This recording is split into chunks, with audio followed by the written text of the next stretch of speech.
çocuk çıkmadı. Şimdi ne yapacağımızı söylüyorum.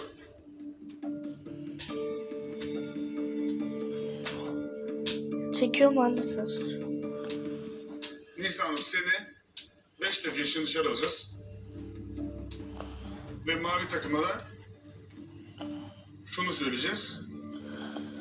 Şimdi burada aranızda konuşuyorsunuz.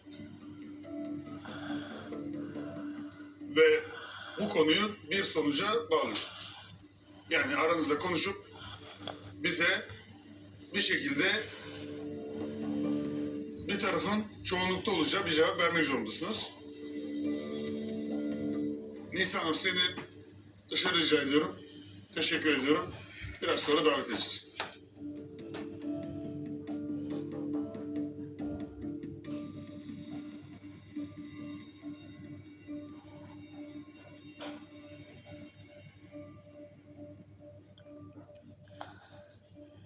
Şimdi kız umutlandı.